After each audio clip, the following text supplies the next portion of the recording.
Bill Gates est un entrepreneur qui a cofondé la plus grande entreprise de logiciels au monde, Microsoft, avec son partenaire Paul Allen, et est par la suite devenu l'un des hommes les plus riches au monde.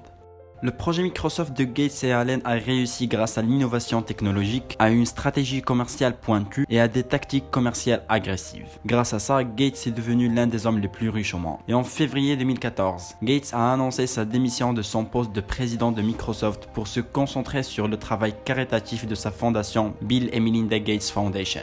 Gates est né le 28 octobre 1955 à Seattle, Washington. Il a grandi dans une famille de classe sociale moyenne avec sa sœur aînée Christiane et sa petite sœur Libby. Leur père William Gates était un étudiant en droit prometteur, quoique quelque peu timide lorsqu'il rencontra sa future épouse Mary Maxwell. Mary était lauréate de l'université de Washington et elle était activement impliquée dans les affaires estudiantines et de leadership. L'atmosphère familiale de Gates était chaleureuse et proche, et les trois enfants ont été encouragés à être compétitifs et à viser l'excellence.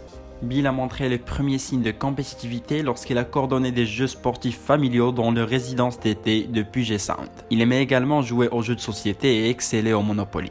Bill Gates avait une relation très forte avec sa mère Mary qui, après une brève carrière d'enseignant, a consacré son temps à aider à élever les enfants et à travailler sur les affaires civiques et avec des œuvres caritatives.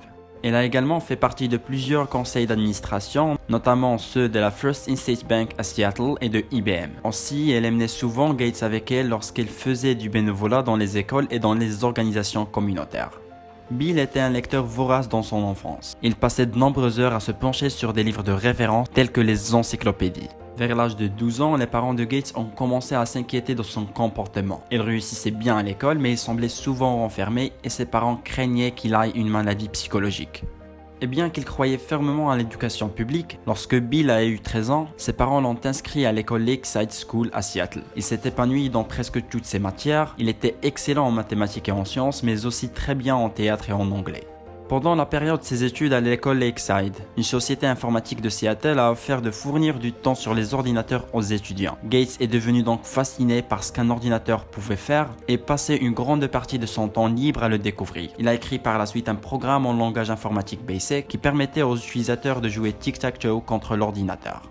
Bill a obtenu son diplôme de Lakeside en 1973. Il a obtenu 1590 sur 1600 en test universitaire SAT, un exploit intellectuel dont il s'est vanté pendant plusieurs années en se présentant à de nouvelles personnes. Gates s'est inscrit à l'université Harvard à l'automne 1973, pensant à l'origine à une carrière en droit. 2 ans plus tard, Gates a abandonné l'université pour consacrer tout son temps à développer son entreprise Microsoft avec son partenaire Allen. Gates a rencontré Allen qui était 2 ans plus âgé que lui à Lakeside School. Les deux sont devenus rapidement des amis, se liant par leur enthousiasme commun pour les ordinateurs, même s'ils étaient des personnes très différentes. Allen était plus réservé et timide, Gates était fougueux et parfois combatif. Mais malgré ces différences, Allen et Gates ont passé une grande partie de leur temps libre à travailler ensemble sur des programmes informatiques. Et en 1975, Gates et Allen ont formé Microsoft. Le nom était une combinaison de micro-ordinateurs et de logiciels. Le premier produit de la société était le logiciel BASIC, qui fonctionnait sur l'ordinateur Altair. Et au début, comme tous les débuts, rien n'était facile pour Gates et Allen. Bien que le logiciel BASIC de Microsoft pour l'ordinateur Altair ait rapporté à l'entreprise des frais et des redevances, il n'a même pas permis de couvrir ses frais généraux. Le problème était que le logiciel BASIC de Microsoft était populaire auprès des amateurs d'informatique qui obtenaient des copies avant la commercialisation et les reproduisaient et les distribuaient gratuitement. À cette époque-là, de nombreux amateurs d'ordinateurs n'étaient pas là pour l'argent. Ils ont donc estimé que la facilité de reproduction et de distribution leur permettait de partager des logiciels avec des amis et avec d'autres passionnés d'informatique. Gates pensait différemment. Il considérait la distribution gratuite de logiciels comme du vol, surtout lorsqu'il s'agissait de logiciels créés pour être vendus. Donc en février 1976, Gates a écrit une lettre ouverte aux amateurs d'informatique disant que la distribution et l'utilisation continue de logiciels sans payer pour cela empêcherait l'écriture de bons logiciels. En substance, le piratage de logiciels découragerait les développeurs d'investir du temps et de l'argent dans la création de logiciels de qualité. La lettre n'a pas eu beaucoup de réactions positives auprès des passionnés d'informatique, mais Gates s'en tenait à ses convictions et utiliserait la menace de l'innovation comme moyen de défense face à des accusations de pratiques commerciales déloyales. Et alors que l'industrie informatique se développait avec des sociétés comme Apple, Intel et IBM, Gates était continuellement sur la route pour vanter les qualités des applications logicielles de Microsoft. Et en novembre 1980, IBM cherchait un logiciel qui ferait fonctionner son prochain ordinateur personnel PC et a contacté Microsoft grâce à la relation toujours maintenue entre son bureau exécutif et la mère de Bill Gates. On raconte que lors de la première réunion avec Gates, un employé chez IBM l'a pris pour un assistant de bureau et lui a demandé de servir du café. Gates avait l'air très jeune, mais il a rapidement impressionné IBM, les convainquant que lui et son entreprise pouvaient répondre à leurs besoins. Le seul problème était que Microsoft n'avait pas développé le système d'exploitation de base qui ferait fonctionner les nouveaux ordinateurs d'IBM. Mais cela ne l'a pas arrêté. Gates a acheté un système d'exploitation qui a été développé pour fonctionner sur des ordinateurs similaires au PC d'IBM. Il a conclu un accord avec le développeur du logiciel, faisant de Microsoft l'agent de licence exclusif et plus tard le propriétaire complet du logiciel, mais sans que le développeur sache que son logiciel sera utilisé sur les ordinateurs d'IBM et l'accord qu'a Gates avec eux. Le développeur a ensuite poursuivi Microsoft et Gates pour avoir dissimulé des informations importantes. Gates a dû adapter le logiciel nouvellement acheté pour qu'il fonctionne pour le PC d'IBM. Il l'a livré finalement pour un montant de 50 000 $, le même prix qu'il avait payé pour le logiciel dans sa forme originale. IBM voulait acheter également le code source, mais Bill a refusé.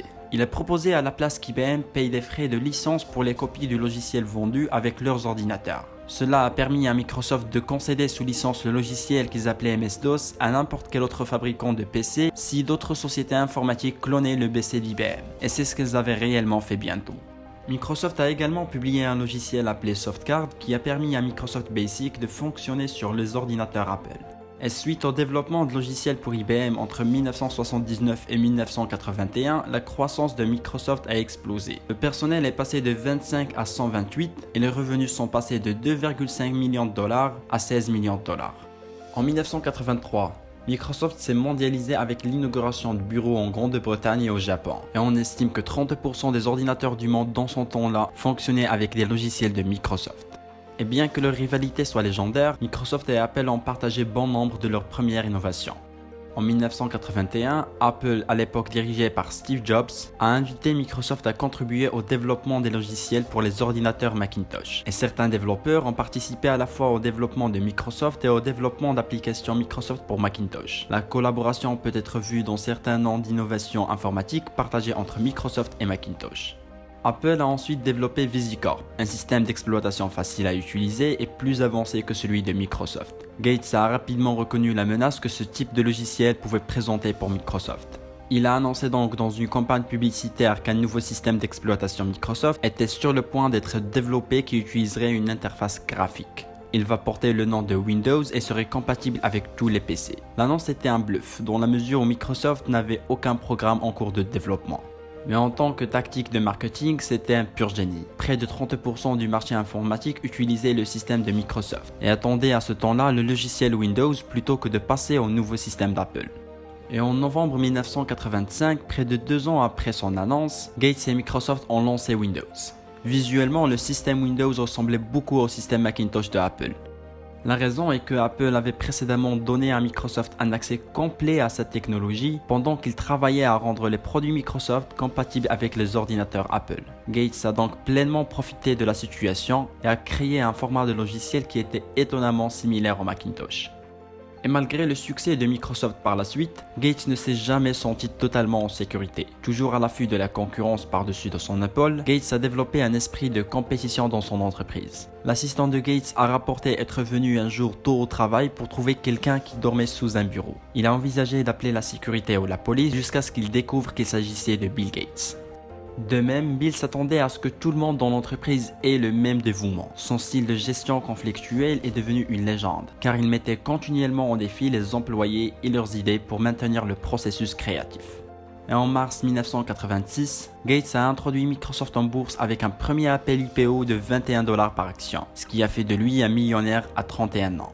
Au fil du temps, les actions de la société ont augmenté de valeur et se sont fractionnées à plusieurs reprises. En 1987, Gates est devenu milliardaire lorsque l'action a atteint 90,75 $ l'action. Depuis lors, Gates a été au sommet ou du moins près du sommet de la liste annuelle de Forbes des 400 personnes les plus riches d'Amérique.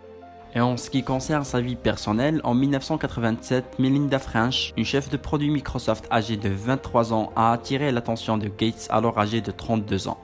Melinda, très brillante et organisée, correspondait parfaitement à Gates. Leur relation s'est développée à mesure qu'ils ont découvert une connexion intime et intellectuelle. Le 1er janvier 1994, Melinda et Gates se sont mariés à Hawaï. Et après la mort dévastatrice de sa mère du cancer du sein quelques mois seulement après leur mariage, ils ont pris un congé en 1995 pour voyager et avoir une nouvelle perspective sur la vie et le monde. En 1996, leur première fille Jennifer est née. Leur fils Rory est né en 1999 et leur deuxième fille Phoebe est arrivée en 2002. Donc c'était ça l'histoire du fameux entrepreneur et homme d'affaires Bill Gates. N'hésitez pas de vous abonner sur notre chaîne YouTube pour plus de biographies et d'histoires de succès inspirantes. Aussi partagez avec nous votre avis sur Bill Gates dans les commentaires sous la vidéo.